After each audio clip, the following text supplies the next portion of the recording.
Hello ceramic student. Today I'm going to teach you how to make a slab pot.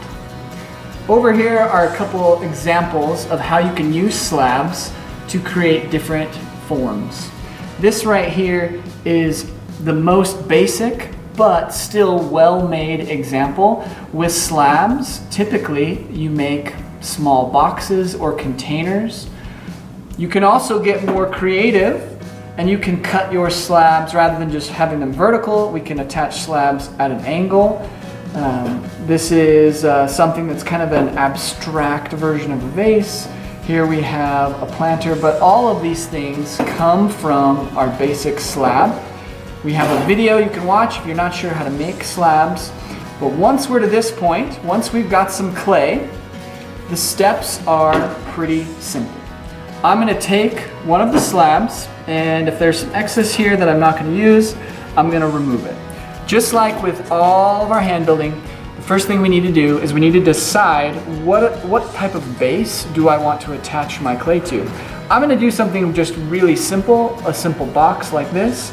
And so I can find something that's square, that's the shape that I like, or I could use a ruler. I wouldn't recommend just trying to free draw the base because it's difficult to get it looking how you want it. So I'm going to take this box, I'm going to bring it up to the edge, and I'm just going to use this as a template. And I'm going to cut across here, and now I have cut out a square that is the exact shape that I wanted. If I'm going to make a box or a cube or a container, I'm going to need several pieces of this. I can keep tracing that box, or now that I have something that's the right shape, I can use this and I can trace again, and now voila, I have two. I don't think I have enough clay here, so I'm going to move this to the side. I think I might have enough right here. That looks good. And I'm going to cut that across. And now I've got three pieces that I can at least show you how to start this, okay? Slab pots are a little bit more complicated than a coil, but they are still pretty straightforward. I'm going to have this one be the bottom.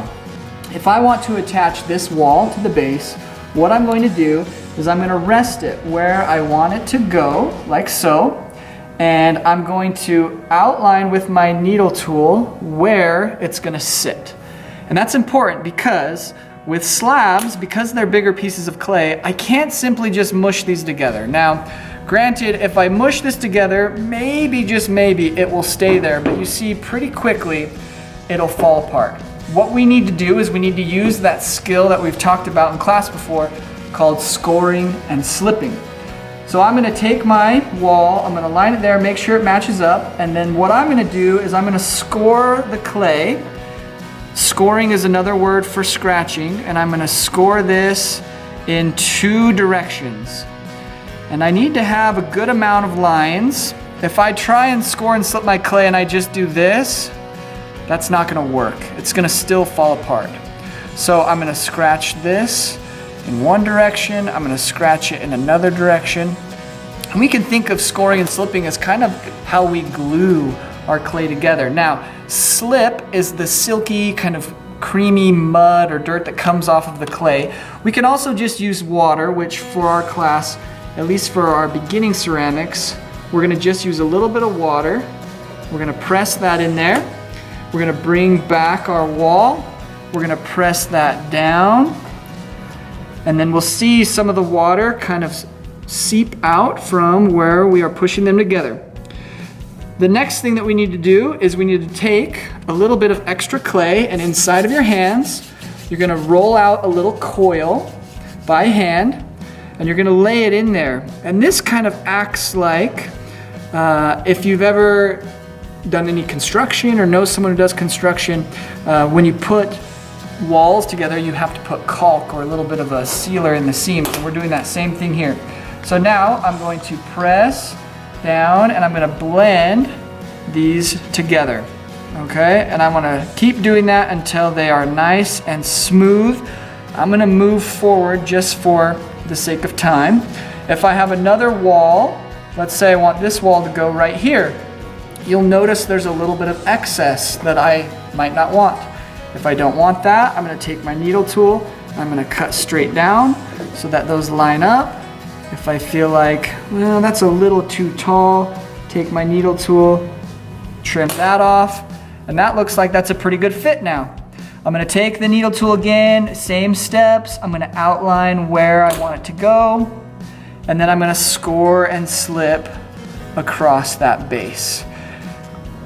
We have to follow the same process in order to keep our slabs from falling apart, okay? And if we wanted to get more creative, like the examples that I showed you, rather than just attaching slabs that are perfectly vertical and horizontal, what we can do is we can cut them at a little bit different angle. So I'm gonna add a little bit of water in there, press this together, and then we would have to add a small low coil here and a small low coil here.